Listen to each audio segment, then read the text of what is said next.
Donc, soyez bénis. Écoutez, dans les 2 dernières années, je vous dirais, et même les 3 dernières années, le Seigneur m'a souvent conduit, moi, mais aussi ceux qui ont apporté la parole ici durant ces années-là, à vous encourager, à vous lever pour Dieu. Amen. On a eu beaucoup de messages dans cette direction-là. Il y a eu beaucoup de messages pour nous encourager à évangéliser non seulement par nos paroles, mais également par nos actions. D'où vient le mot acte de vie, dans le sens que l'acte de vie est là pour évangéliser, mais en action. Amen. Donc, on a eu des messages axés sur ça durant les dernières années. On a eu des messages qui nous encourageaient à nous tenir fermes pour Dieu devant les hommes. C'est-à-dire, nous avons la parole de Dieu ici et on doit se tenir ferme avec cette parole-là et ne pas se laisser influencer par les choses du monde. Et c'est dur des fois de résister. C'est dur de tenir ferme sur les convictions de la parole de Dieu parce que le monde est tellement imposant. Et si vous regardez de plus en plus, le monde est polarisé. Hein? Le monde pense tout pareil, dit toutes les mêmes choses. C'est un poste de télévision à l'autre, ils disent toutes les mêmes affaires. Non, nous autres, on a la radio du bonheur. Amen. On doit la propager. Amen. Good. On a eu des messages aussi sur l'importance du corps, de l'unité dans le corps, de l'amour fraternel, de l'Église locale, de l'Église universelle, des messages pratiques sur des sujets comme l'honnêteté et l'authenticité de notre cœur devant Dieu. Que Dieu ne cherche pas des êtres parfaits, mais Dieu cherche des frères, des sœurs, des chrétiens, ses enfants qui ont un cœur honnête tout simplement devant lui. Amen. On a vu des messages sur cela. Et en ce moment, avec notre frère Jocelyn, lors de des études bibliques du mercredi, nous parlons de l'autorité du croyant. Ça suit un petit peu le message que pasteur Freddy Bopaka avait apporté un dimanche matin ici à l'Église. Que le chrétien, dans sa vie de tous les jours, il fait face à de réelles adversités continuellement, des obstacles qui viennent continuellement. On est en train de prendre conscience, en tout cas, on veut éveiller la conscience des croyants qu'il y a réellement un combat, et vous le savez, dans les lieux célestes, que nous devons, en tant que chrétiens, savoir ces choses-là, et on doit marcher, on doit vivre, on doit se revêtir au quotidien de l'autorité de notre Seigneur Jésus-Christ. Amen. Chercher sa présence, c'est également ça. Réaliser que nous ne sommes pas de ce royaume, ce qui veut dire qu'il y a un autre royaume qui est là pour nous détruire et conduire le plus grand nombre de gens à la perdition par la désobéissance envers les écrits de Dieu ou envers Dieu lui-même. Amen. Comme nous, notre objectif, c'est d'amener le plus grand nombre à Jésus-Christ. L'autre royaume, c'est d'amener le plus grand nombre hors, sans Jésus-Christ. Amen. Il a perdu en plus de ça, donc il se déchaîne de ce ainsi. Amen. Le message de ce matin est pour faire la démonstration, encore une fois, que l'œuvre de la croix en 2022 est non seulement le plus grand message d'amour et la plus grande preuve d'amour que Dieu nous a manifesté à nous les hommes, mais que Jésus-Christ est également venu dans ce monde pour rétablir l'ordre des choses et a remis entre les mains du Saint-Esprit et de son Église le reste de la mission jusqu'à son retour. Amen. Donc, nous, en tant que croyants, en tant qu'Église de Jésus-Christ, nous faisons partie du plan de Dieu. Je suis content. Je suis content de ne pas avoir été mis de côté. Non, au contraire, Dieu nous a sauvés pour plein d'objectifs, dont celui-là. Le titre de ce message ce matin est « Les choix de chant étaient incroyables. » Un matin, j'ai un frère qui est venu me voir avec une parole. « Tout ce que le monde méprise, Dieu l'utilise pour réduire à néant ce que le monde estime important. » C'est un long titre, hein? Prenez le temps de le lire. Tout ce que le monde méprise, Dieu veut l'utiliser pour réduire à néant la sagesse des hommes. C'est ça la réalité. Le mot mépris, frères et sœurs, c'est le fait de considérer quelqu'un comme étant indigne d'attention, rejeté, abandonné, indigne d'estimer cette personne-là. Hein? Dans les mots, dans les synonymes, pas dans les synonymes, excusez-moi, mais dans la définition du dictionnaire, ça dit c'est comme si c'était une personne condamnée. Une personne méprisée, c'est une personne qui a comme une condamnation sur sa personne à elle. Elle est condamnée à être rejetée, à être méprisée. Ce qu'ils ont fait à Christ à la croix, c'est qu'ils ont méprisé le roi des rois. Ils l'ont condamné injustement. Et les synonymes du mot mépriser, c'est indifférence, Pierre. Dérision, se moquer, ignorance, ignorer les gens, distance, se distancer des gens, le dédain des gens, la pitié, le dégoût. Et il y a un mot qui était dans les synonymes que j'ai dû méditer parce que j'avais de la misère à comprendre. Il y avait le mot morgue. Et là, je suis allé voir pourquoi ils écrivaient le mot morgue. Tu peux pousser ta recherche. Et ça disait, c'est comme une personne qui est méprisée, c'est comme une personne qui est morte en dedans. Wow! Wow! Et Dieu, la bonne nouvelle, c'est qu'il veut utiliser ce qui est méprisé des hommes, ce qui est rejeté, comme un outil dans sa main pour venir brasser ceux qui se pensent intelligents. Ouf! Le mépris est probablement un des sentiments les plus difficiles à vivre en tant qu'être humain. J'en ai vécu du mépris.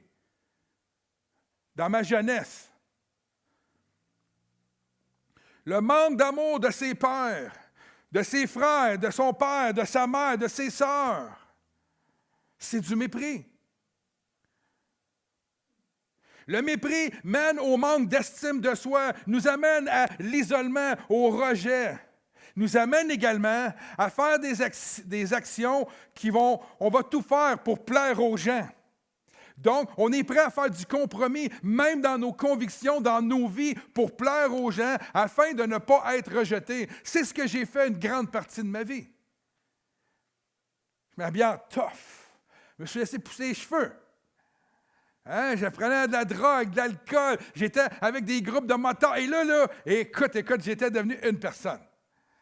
Mais mon sentiment de mépris à l'intérieur n'a jamais disparu. Il était là. J'essayais de me valoriser dans toutes ces choses-là, mais jamais j'ai réussi à me sortir de ce mépris-là. Et je vous dirais qu'encore aujourd'hui, si je ne tourne pas mes yeux vers l'Éternel, chaque fois qu'il se passe quelque chose qui est dirigé vers moi, je le prends comme un mépris, comme un sentiment de rejet. Je ne suis pas accepté pour telle ou telle personne, alors je me renferme sur moi-même. Et je ne réalise plus qui je suis dans le royaume de Dieu.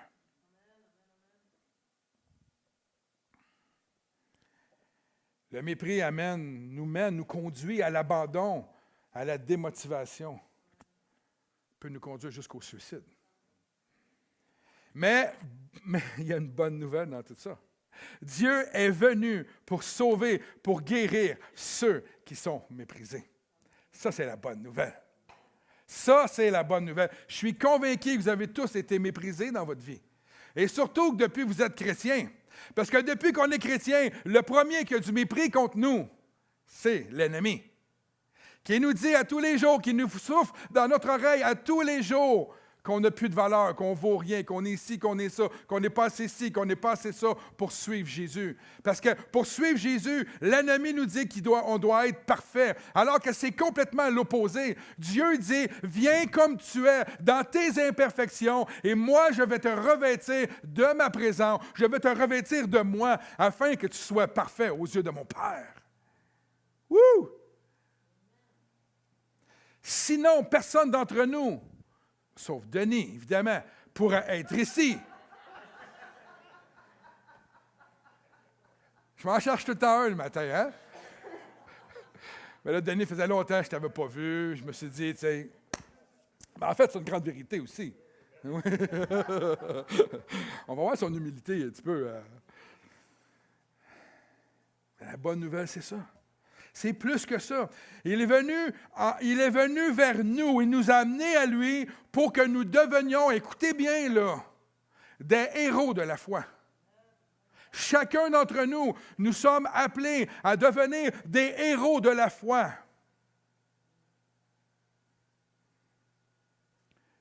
Il y a de quoi qui monte à mon esprit là. Un des plus grands ennemis, un de ceux qui nous méprisent le plus, savez-vous c'est qui? C'est nous-mêmes. Parce qu'on entend toutes sortes de choses à notre sujet, donc on accepte ces choses-là et on commence à se mépriser nous-mêmes.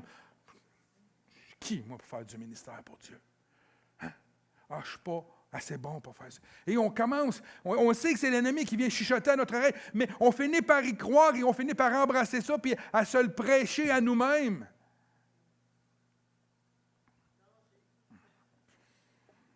David était méprisé de ses frères. Le petit. Même son père l'a méprisé. Parce que quand Samuel est allé pour chercher le roi, il dit, t'as des gros gaillards, là, mais je ne le vois pas. Le Seigneur m'a dit que ce n'est pas eux autres. Ah, c'est vrai! J'en ai un, là, il est tout petit, il a encore un baby face, il a les cheveux blonds, les yeux bleus. Non, il est trop faluette, ça ne peut pas être lui. Oui, va le chercher! Il était méprisé, il est devenu David, le roi. Même quand il est arrivé auprès de Saül sur le champ de bataille devant Goliath, Goliath l'a méprisé, l'armée l'a méprisé, sa propre armée méprisait David. Le roi, il a dit, tu as mon armure? Hein? Il savait qu'elle ne fitait pas son armure. Moïse a été méprisé. Lui qui était jusqu'à nouvel ordre, jusqu'à temps qu'il décide de défendre un Hébreu, puis de partir avec l'appel de Dieu, il était le frère du Pharaon. Il a été méprisé. Il n'a jamais cru les paroles de Dieu qui sortaient de la bouche de Moïse. Pour les 10 plaies, vous en souvenez? Libère mon peuple. Non. Tu ne me diras pas, Moïse, quoi faire, c'est moi le Pharaon. Il a été méprisé. Il bégayait. Même lui se méprisait. Seigneur, je ne pourrai pas répondre à ton appel. Comment je vais faire pour m'adresser au Pharaon? Je ne vais pas me moquer, mais vous comprenez? Matthieu,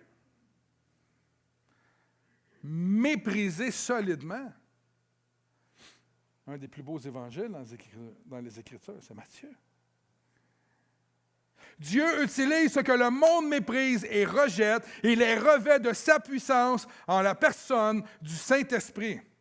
Et fait de nous des armes pour réduire à néant ce que le monde estime important. Le monde pense que, mais Dieu dit. Tournez avec moi dans 1 Corinthiens. Ça va être avant, je pense, ça se peut-il? Ou 1 Corinthiens 1, 17. Oui, c'est ça. Merci, mon frère. Voici la parole de Dieu ce matin. Ce n'est pas pour baptiser que Christ m'a envoyé. C'est pour proclamer l'Évangile, et cela sans recourir à la sagesse des beaux discours. Wow!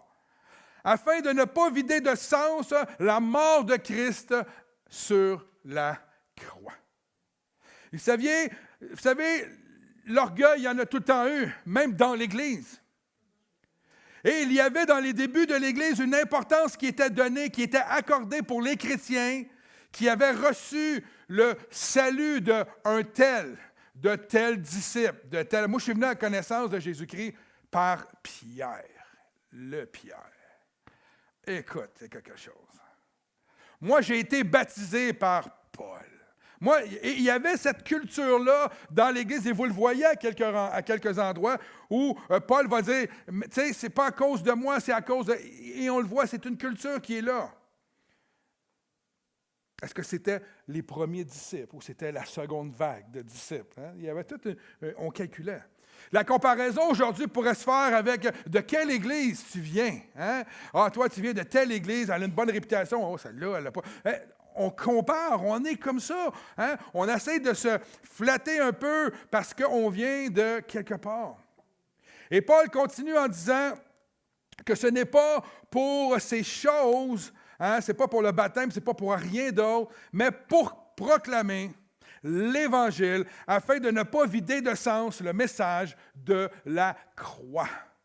Ça ne repose pas sur nos beaux discours, sur notre connaissance, mais il ne faut pas diluer le message, enlever le sens du message. Et moi, comme prédicateur et enseignant, comme il y en a plusieurs dans l'Église ici qui le sont aussi, même comme croyants, nous pouvons, frères et sœurs, amener des beaux messages, des belles illustrations, bien ficelées, de façon professionnelle avec des beaux PowerPoint, avec grande intelligence, avec grande éloquence, mais cela met le focus sur nous et non sur Dieu. Je ne suis pas en train de dire qu'il ne faut pas qu'on s'applique pour faire les choses. Et notre sagesse n'aura jamais la puissance que Dieu donne à travers le message de la croix. Jamais. La sagesse humaine n'accotera jamais la puissance de Dieu, la puissance du message de la croix de Jésus-Christ.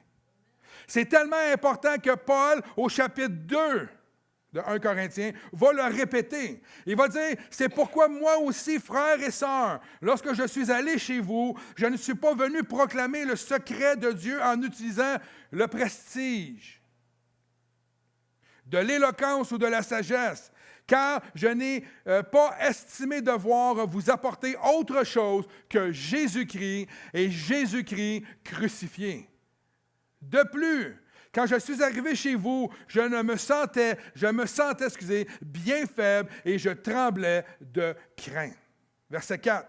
Mon enseignement et ma prédication ne reposaient pas sur des discours persuasifs de la sagesse, mais sur une action manifeste de l'esprit et de puissance. Ainsi, votre foi a été fondée non sur la sagesse des hommes, frères et sœurs, hein? Elle n'est pas fondée sur la sagesse humaine, mais sur la puissance de Dieu. Wow! Notre foi est fondée sur la puissance de Dieu. Quand je suis venu à la connaissance de Jésus-Christ, c'était le frère Mario Mascotte, l'évangéliste. Quel prédicateur! Quelle fluidité dans son mot, dans son verbe, dans sa manière d'amener des messages. J'avais été touché, mais je le sais ce matin-là, même si j'étais touché, je ne comprenais rien. J'arrivais pas, je ne pouvais pas, dans ma sagesse humaine, saisir la dimension du message. Mais quand l'appel a été fait pour aller à Christ, pour le pardon de mes péchés, soudainement, une pensée qui est venue de l'intérieur m'a dit d'y aller. Je ne voulais pas le faire. J'ai déjà compté mon témoignage. Je ne voulais pas me lever. Je ne voulais pas lever ma main. Ça commence avec la main levée. Après ça, levez-vous. Après ça, à l'époque, on faisait venir les gens en avant. Il n'y avait pas un chat qui est venu avec moi en avant. J'étais tout seul. Et si vous me connaissez, je suis un gars timide. Même si dans la prédication, je me laisse aller, je n'ai pas l'air d'un gars timide. Je suis un gars timide. Et je n'aurais jamais avancé comme ça. Je me connais. Jamais j'aurais fait ça. Il y a une puissance. Une puissance dans la parole de Dieu. Une puissance qui est en Christ réservée pour ses enfants. Lorsqu'on rouvre la bouche, une puissance de Dieu qui est manifestée par le Saint-Esprit qui vit en nous.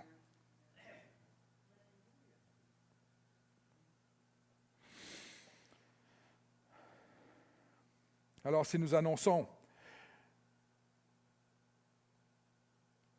si on annonce un message qui est rempli d'habileté humaine et de belles paroles intelligentes, fait avec des belles intonations, hein? On nous montre comment prêcher au collège biblique, ou s'arrêter, ou faire des pauses. Il n'y a rien de mal à apprendre ces choses-là.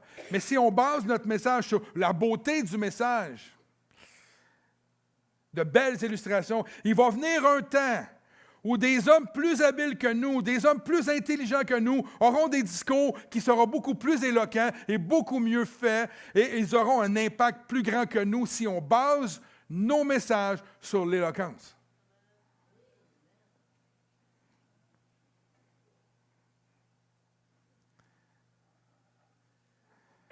Mais si notre message est basée sur la sagesse d'en haut et sur la puissance de Dieu, l'impact sera beaucoup plus grand et viendra confondre les sages de ce monde. Et c'est ça que je veux voir. C'est ce que nous voulons voir. On veut voir la sagesse des hommes être humiliés dans ce monde, pas pour humilier les hommes, juste pour les humilier, pour leur démontrer à quel point notre Dieu est grand. Pendant des années, on a méprisé l'œuvre de Luc dans les Écritures. Les scientifiques, les historiens méprisaient Luc parce que Luc avait, si vous regardez comme il faut, il nommait des villes, des lieux, puis les historiens, tout ça, ils disaient que ça n'existait pas. Et au fil des années, avec les technologies qu'on a aujourd'hui, ils ont découvert ces villes-là. Et aujourd'hui, ils ont été confondus. Moi, j'aime tellement ça. Verset 18. En effet, la prédication de la mort de Christ sur une croix, puis en passant, c'est la version sommaire, elle est peut-être différente de si vous avez une autre version. En effet, la prédication de la mort de Christ sur une croix est une folie aux yeux de ceux qui se perdent. Mais pour nous qui sommes sauvés, regardez ça, elle est puissance même de Dieu. Elle est la puissance même de Dieu. C'est incroyable. On a tendance des fois à voir la puissance de Dieu comme étant quelque chose d'externe qui va venir. Alors que la prédication de la croix est une puissance par elle-même de Dieu. Fouillez-moi comment ça marche. C'est écrit ça. Et c'est comme ça qu'on est tous venus à Jésus-Christ. Je me suis posé la question, pourquoi l'œuvre de la croix a-t-elle autant de puissance? Parce que c'est à la croix. Jésus a dit un petit quelque chose, on en a parlé un petit peu mercredi passé. Il a tout accompli à la croix. À partir de la croix, de la mort, de la résurrection, nous sommes embarqués dans la fin des temps. Ce n'est pas là la fin des temps. Ça a commencé il y a 2000 ans, lorsque Christ est ressuscité des morts et qu'il a donné comme mandat à l'Église, sauvez le monde, dépêchez-vous, c'est la fin. Parce que les apôtres, en 33 après Jésus-Christ, pensaient que c'était la fin des temps. Le compte à rebours à partir de ce moment-là. Et Dieu nous a donné cette folie-là pour les hommes, une puissance. Pour tous ceux qui croiront. Verset 19, n'est-il pas écrit « Je détruirai la sagesse des sages, et je réduirai à néant l'intelligence des intelligents. » J'essaie de ne pas penser que je suis trop intelligent des fois. J'essaie de faire attention. Verset 20, « Où est le sage? Hein? Où est le spécialiste de la loi? Où est le raisonneur de ce monde? Dieu n'a-t-il pas changé en folie la sagesse du monde? En effet, là où la sagesse divine s'est manifestée, le monde n'a pas reconnu par le moyen de la sagesse, n'a pas reconnu Dieu, par le moyen de la sagesse. C'est pourquoi Dieu a jugé bon de sauver ceux qui croient par un message qui annonce la folie. Toby Mac avait raison quand il a intitulé son album « Jesus Freak ». On est des fous de Jésus. Vous savez, notre foi est une folie pour le monde. Hein? Parlez avec un scientifique, là. Prenez du temps. Parlez-leur de votre foi. C'est incroyable. Hein, la moquerie qu'ils ont un petit peu en arrière. Parce qu'ils pensent qu'on n'est pas intelligent parce qu'on a la foi. Là, on pourrait partir sur une autre branche, il y a tellement d'endroits où la parole de Dieu dit « Utilise ton cerveau. Je vais le remplir de connaissances, utilise-le. » tu sais. Ils pensent qu'on est arriérés. Je veux juste vous encourager, frères et sœurs, on est en avance de la connaissance. Et vous allez le voir un peu plus loin. Les croyants sont en avance dans la connaissance parce qu'ils vivent selon la révélation du Créateur. On ne vit pas avec la sagesse humaine et l'intelligence qui est limitée à l'être humain. On vit avec l'intelligence et la sagesse infiniment grande, illimitée, d'un Dieu tout-puissant. Nous avons accès à cette connaissance-là. Wouh! Une folie parce que ce n'est pas logique d'un point de vue humain.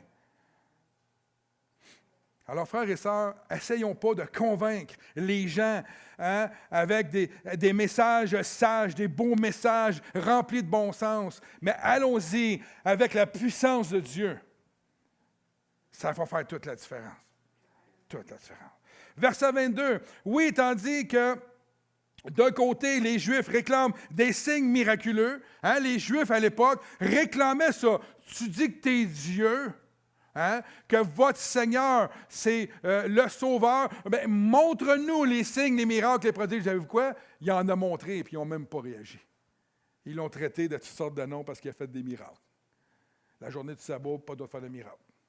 Fait que quelqu'un souffre, la journée du sabbat, on le laisse souffrir. Religieux. Les Juifs, c'est ce qu'ils cherchaient. Et que de l'autre, les Grecs recherchaient la sagesse. Parce qu'en Grèce, c'était ça. Les Grecs, pour eux autres, tout passait là. C'est pas logique là, fini. Ah, pas d'allure. Ils se sont fait avoir à l'Aréopage avec Paul.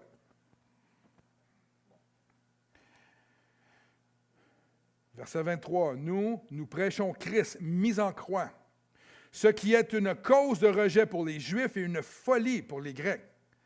Mais pour tous ceux que Dieu appelle, qu'ils soient Juifs ou Grecs, Christ est puissance de Dieu et sagesse de Dieu. Il est comme ça. Ce n'est pas un attribut externe.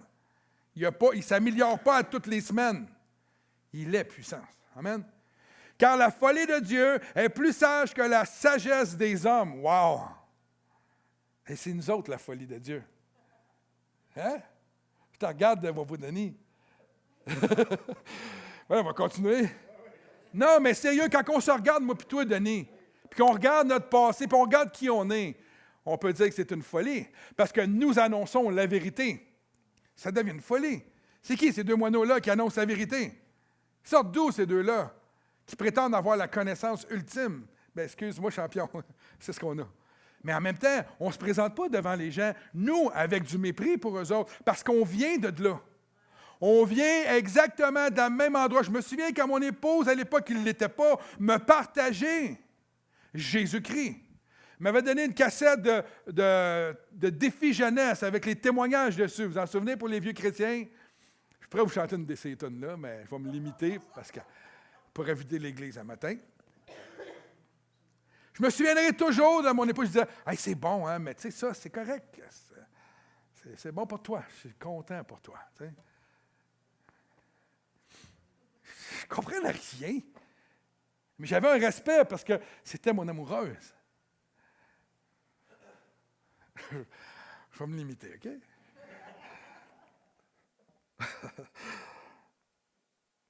Je suis rendu où avec tout ça? Ah oui, une puissance de Dieu et la sagesse de Dieu. Car la folie de Dieu est plus sage que la sagesse des hommes, c'est là. Et la faiblesse de Dieu est plus forte que la force des hommes. Et je suis dans une faiblesse de Dieu. C'est pour ça que Paul dit, il n'est pas à l'écran, il est ici dans mes notes, dans 2 Corinthiens 12, 10, qu'on voit un peu plus loin. C'est pourquoi je me plais dans les faiblesses. Il ne dit pas sa faiblesse. Il ne dit pas qu'il est faible, mais dans ses faiblesses au quotidien, dans notre marche, face à telle situation, face à telle autre situation, dans ses faiblesses, dans les outrages, les boys, il se plaisait dans les outrages, dans les calamités, le mensonge qu'on peut dire de mauvais à notre égard, dans les persécutions, dans les détresses pour Christ. Car quand je suis faible, c'est alors que je suis fort. N'est-ce pas merveilleux?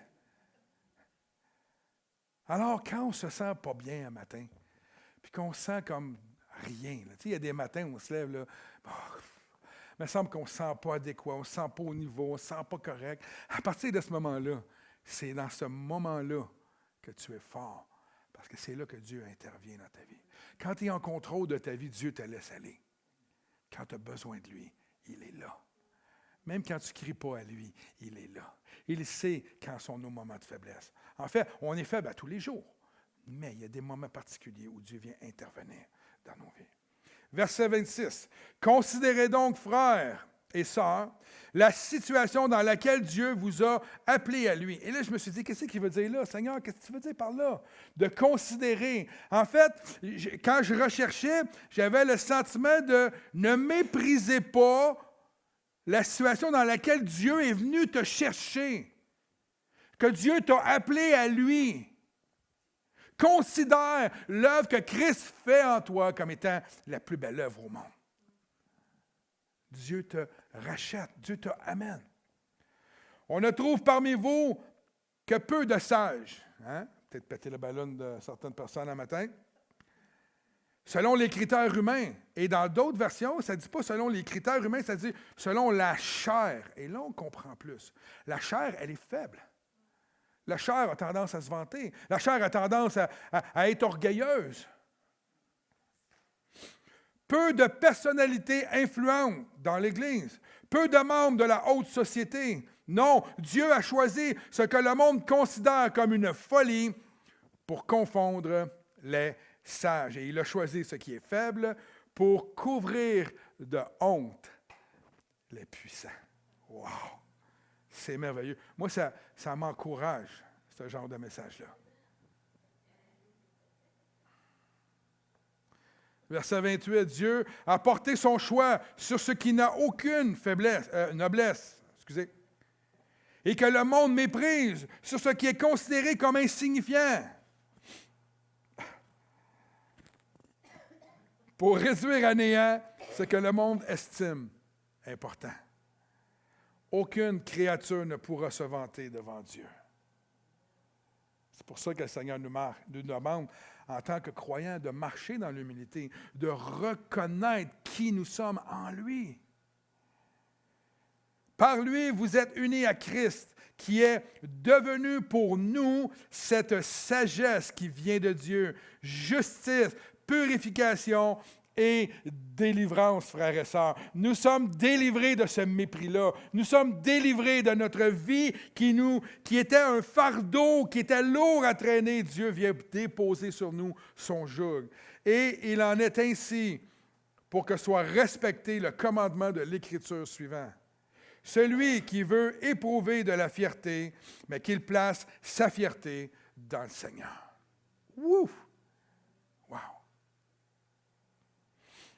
Pourquoi ne pas se fier sur nos beaux discours et sur notre sagesse à nous pour ne pas vider de sens, frères et sœurs, l'œuvre de la croix?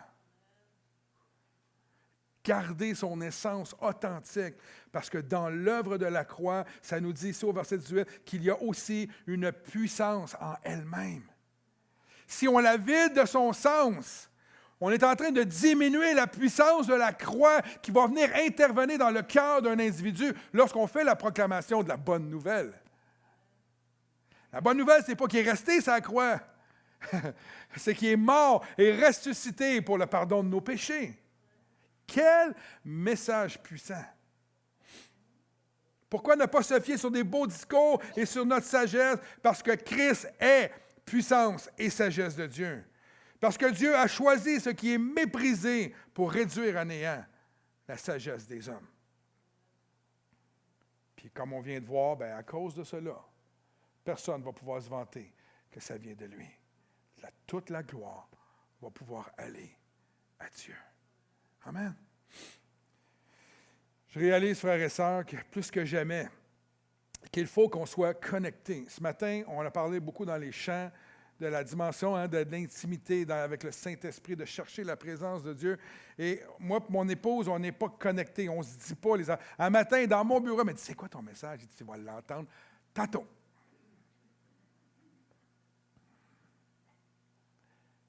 Et c'était incroyable de voir comment c'était tout agencé ce matin. Je réalise que plus que jamais, nous devons être entièrement connectés au Saint-Esprit. Est-ce que j'ai ou avons-nous le désir d'une vie remplie du Saint-Esprit au-delà de toute chose? Il faut avoir ce désir-là. Une vie remplie de la puissance de l'Esprit. Nous devons désirer cela. Nous devons chercher à avoir cela à tous les jours, du lever au coucher, dans nos moments de détente, dans nos moments, on doit continuellement être en mode éponge, c'est-à-dire recevoir ce qu'un enfant de Dieu doit posséder, c'est-à-dire la présence et la puissance de l'Esprit en lui continuellement pour qu'on ait un impact dans nos vies. Chacun ici ce matin avons été sauvés par la foi en Jésus-Christ. Et cela, c'est fait par sa puissance. C'est ce qu'on vient de lire. Et à cause que c'est par sa puissance que nous avons été convaincus de péché et que nous avons besoin de sa grâce, vous savez quoi? Nous devons vivre de la même manière, par sa puissance. Pour être des croyants, une Église victorieuse, nous devons vivre par sa puissance. C'est ce qui nous a sauvés, c'est ce qui nous a révélé Jésus-Christ et c'est ce qui nous permet de marcher dans ce monde victorieux. C'est ça la réalité. La puissance de la révélation. La Bible dit que c'est un secret de Dieu. Ne peut pas nous être révélé autrement que par la puissance de Dieu. Nous ne pouvons pas... Et lorsqu'on... En tout cas, quand je suis venu à Jésus-Christ, mes amis, là, qui se disaient mes amis, à qui j'ai témoigné de ma foi, parce que j'avais du respect. Ils me respectaient, peut-être, je ne sais pas pour quelle raison tout le temps, là, mais ça sont un peu moqués, tu sais, à quelque part. Puis il a un peu méprisé un peu. Puis il y en a qui me disaient, ben voyons donc, tu es en train de te faire laver le cerveau, vous connaissez toutes les...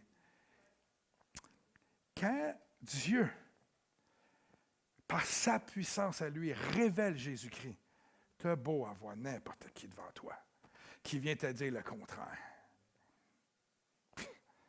Ah ouais. Tu marches avec des béquilles, tu avais besoin d'une béquille, mon frère, puis là, je le dis tout le temps, exactement. Ma béquille, c'est Jésus-Christ. Une chance qu'elle est là, je n'aurais pas de vie aujourd'hui. Je serais dans le fond du fleuve à quelque part. Personne n'est assez puissant pour convaincre l'œuvre de Dieu dans le cœur d'un enfant de Dieu. Quand tu goûtes à la puissance de Dieu, ils ont beau faire n'importe quoi, me dire n'importe quoi. Il n'y a rien qui vient ébranler ça. Quand tu connais Jésus par la puissance de Dieu, qui pourrait te convaincre du contraire? Il est impossible pour un homme de croire par lui-même que Jésus est le Sauveur. Aucun homme. Vous vous souvenez de Jésus quand il dit aux apôtres, qu'est-ce qu'ils disent de moi à l'extérieur? Vous vous souvenez de ça?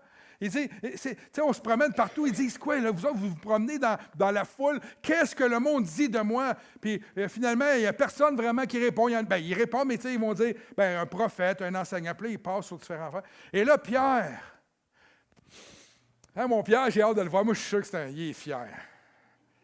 Il se présente devant Jésus, il dit, Seigneur, tu es le Fils de Dieu, le Sauveur du monde. Qu'est-ce que Jésus lui dit? Ce que tu sais, c'est correct, vas-y. Exactement. Ce que tu sais, le fait que tu sais que je suis, parce que Jésus n'était pas encore reconnu à ce moment-là comme étant le Sauveur. Il dit, c'est le Père qui te l'a révélé. C'est pareil pour nous. Nous avons reçu la révélation du plus grand secret de toute l'humanité que la terre porte, Jésus-Christ, Sauveur du monde. Nous l'avons reçu comme révélation. Combien il y en a qui ont vu le reportage à jeudi à TVA? Vous n'avez pas vu ça? Ouf! Si vous ne l'avez pas vu, vous n'avez rien manqué, sérieusement. Moi, je me suis dit, ça va être instruisant, ça va instruire. Ça... oui, mais je prends un beau mot. Je prends un beau mot sage, instruisant. Je ne veux pas qu'il va confondre un peu l'intelligence. Instructif. Dans ça c'est en fait, c'est sur la guérison et les miracles. Bon, il parle un peu des chrétiens évangéliques, puis il parle aussi des gourous de différentes babelles, là. Ça dure juste 30 minutes. Fait que, en 30 minutes, il a fallu qu'il empiche des niaiseries pour arriver à avoir de quoi de crédible. Mais c'est tout décousu, c'est tout croche, c'est tellement mal fait en plus. Anyway, bref. Beaucoup d'incrédulité de la part des journalistes, mais aussi de la part du Collège des médecins, avec son représentant. Beaucoup de peur, d'incompréhension, de scepticisme, de moquerie, de mensonge, de manipulation de la part du journaliste qui était là. Mais est-ce qu'on est surpris? Ils ne saisissent pas. Ils ne comprendront jamais autrement que d'avoir une révélation de l'Esprit. C'est impossible à comprendre. Nostradamus a lu la parole de Dieu 80 fois. N'a jamais compris les Écritures. C'est ce que lui dit. Tu ne peux pas comprendre la révélation. C'est un secret gardé. La Bible dit, pour ceux qui m'aiment. Ouh! Tu détestes Jésus-Christ, tu te moques de lui et il ne te révélera pas son cœur. Tu veux mépriser le Christ, il ne va pas te mépriser, il va te garder dans l'ignorance. Et cette ignorance-là, si tu ne t'humilies pas, va t'amener à ta perte un jour. C'est ça la réalité. En conclusion ce matin, hein? OK.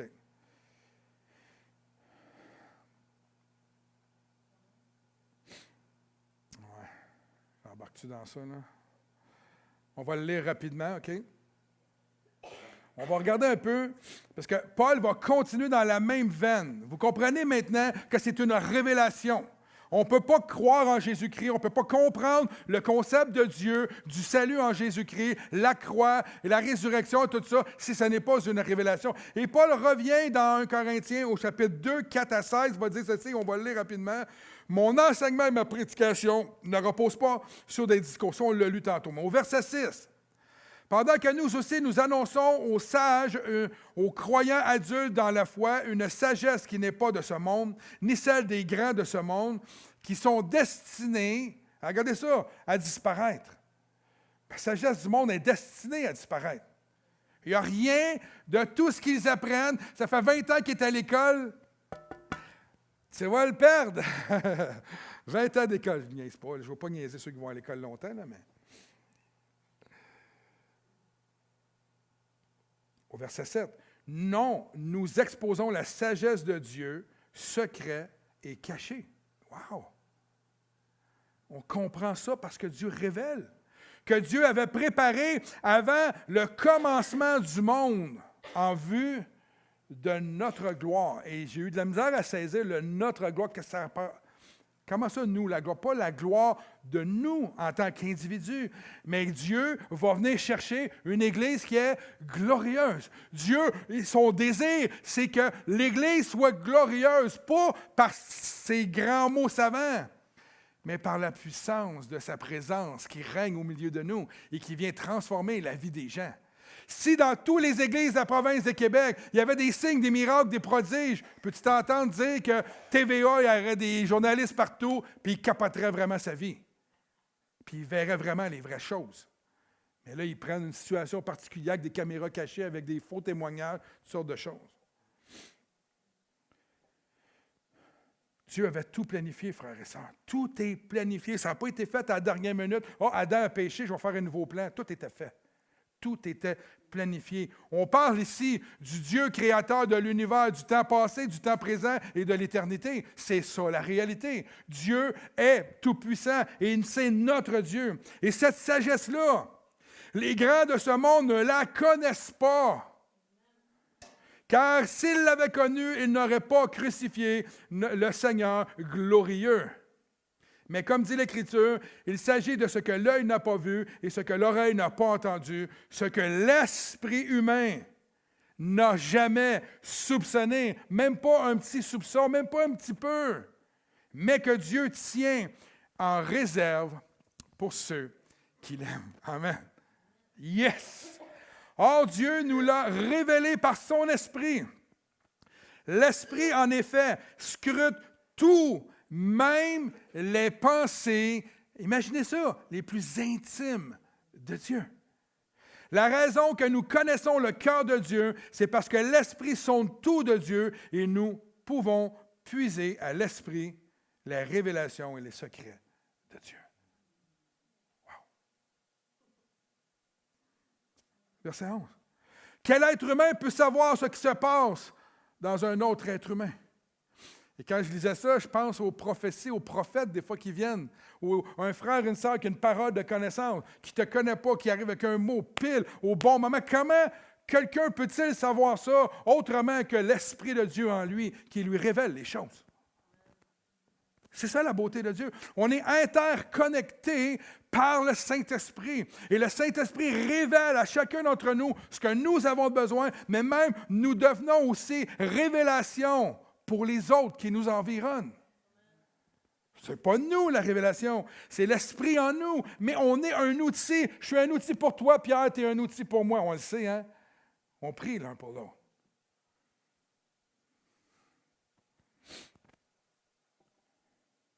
Seul l'esprit de cet homme en lui le sait. De même, nul ne peut connaître ce qui est en Dieu si ce n'est l'Esprit de Dieu. Or, nous avons reçu non l'Esprit de ce monde, frère, ne nous appuyons pas sur ce monde, mais l'Esprit même qui vient de Dieu, du Créateur, pour que nous comprenions tous les bienfaits que Dieu nous a accordés par sa grâce. Il y en a des bienfaits. Et nous en parlons, non pas avec des termes qu'enseigne la sagesse humaine, mais avec ceux qu'enseigne l'Esprit. Ainsi, nous exposons les réalités spirituelles dans des termes inspirés par l'Esprit. Je vais demander aux musiciens de revenir. Verset 14. Mais l'homme sans Dieu, regardez ça, ne reçoit pas ce qui vient de l'Esprit de Dieu. On ne peut pas demander à des hommes qui n'ont pas l'Esprit de Dieu de marcher selon les critères de la parole de Dieu. Et ils ne le feront pas. Ils ne sont pas convaincus de ces choses-là. Pour eux, c'est une folie. Pour eux, c'est des choses des temps passés. Pour eux, ça n'a aucune valeur. À ses yeux, c'est pure folie et incapable de comprendre, car seul l'Esprit de Dieu permet d'en juger. Mais celui qui a l'Esprit peut, lui, juger de tout. Juger, pas juger les gens, mais juger de ce qui est bon, de ce qui n'est pas bon. On est capable, on a ce jugement-là que Dieu nous accorde. Dans le fond, je suis convaincu, je n'ai pas été voir, là, mais j'aimerais ça voir, là, ça doit être le discernement. Sans que personne ne puisse le juger, car il est écrit. Qui donc connaît la pensée du Seigneur et qui pourra l'instruire? Mais nous avons la pensée de Christ. Il est donc d'une importance capitale de comprendre, frères et sœurs. Pour nous, il est important de comprendre ça, que la croix est une révélation. Choquez-vous pas s'il la refuse. C'est une révélation, c'est une puissance, c'est un secret de Dieu, que par nos paroles, on ne peut pas changer le monde, que la puissance et la sagesse est de Dieu et c'est l'unique arme que nous pouvons avoir contre le monde qui nous environne. Nous devons, frères et sœurs, marcher par la puissance de l'Esprit. L'Église doit cesser de marcher comme les hommes de ce monde. Nous devons marcher par la puissance de Dieu. Au quotidien, à tout moment, à tous instants. On doit être prêt. Je suis certain en ce moment que si on parlerait avec un soldat qui vient d'un pays en guerre, de l'Ukraine, on va prendre ça. Que même s'il dort, ou s'il fait une pause, ou qu'il mange, je suis convaincu qu'il est prêt. Il est toujours sur ses gardes. Il est toujours prêt. Il a sa puissance avec lui qui est son arme. Il est toujours prêt à se défendre. Le sommes-nous? Le but de ce message, c'est que nous gardions toujours en mémoire que nous devons nous revêtir de sa présence. Quand dans la parole, ça nous parle de nous revêtir de l'armure. C'est clair. Chaque matin, un soldat met son armure.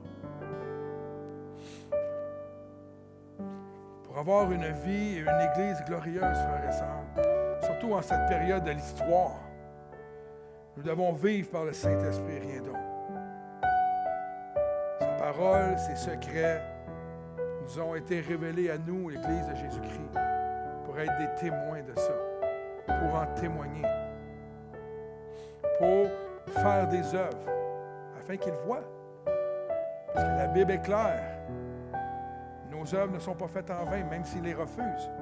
Parce qu'il va venir un jour où Dieu va passer dans chacune de leurs vies. Puis s'ils ont été en contact avec des chrétiens, ils vont se souvenir. Moi, c'est comme ça. J'ai été en contact avec mon beau-père à cette époque-là, qui avait été délivré de l'alcool, du gambling, de toutes sortes de vices dans sa vie. Je l'avais connu depuis que j'étais jeune. C'était pas du tout un homme modèle. Mais à force de le voir vivre pour Dieu, à force de voir, à un moment donné, tu as beau me dire tu as beau te dire dans ta tête que Dieu n'existe pas, comment peux-tu ne pas être en accord avec ce qu'il a fait dans la vie d'un homme? Et c'est ça. C'est son œuvre, pas à lui, l'œuvre de Dieu dans lui, qui a fait que quand Christ m'a été présenté, je me suis dit, s'il le fait pour lui, il peut aussi le faire pour moi. Donc, par notre marche au quotidien, par l'œuvre que nous portons en nous, nous devenons une puissance dans les mains de Dieu. Je vous encourage à vous lever ce matin. Ce matin, j'aimerais vraiment qu'on prenne ces quelques minutes-là devant nous pour juste dire, Seigneur, j'accepte ta parole ce matin, je comprends ce que tu dis. Je suis peut-être pas assez pour, mais ne vous méprisez pas. Et laissez Dieu vous conduire dans sa puissance. Laissez-le vous conduire par son esprit. Abandonnez-vous entre ses mains. Que vous alliez travailler dans un garage, dans un dépanneur, ou que vous travaillez dans un béni, que tu travailles, peu importe où tu travailles, abandonne-toi dans les mains du Saint-Esprit et laisse-le te rendre épanoui en lui. Laisse-le te bâtir afin que tu sois solide en lui. Dépose au pied de la croix tes faiblesses et reconnais tes faiblesses, reconnais ton besoin de Dieu et tu seras plus que victorieux. Alors, Éternel, notre Dieu, ce matin, dans notre simplicité, dans notre fragilité, Éternel Dieu, nous voulons nous mettre en accord avec ta parole ce matin. Et nous voulons par la foi recevoir ce que tu nous dis. Que pour ceux qui l'aiment, tu vas révéler les secrets.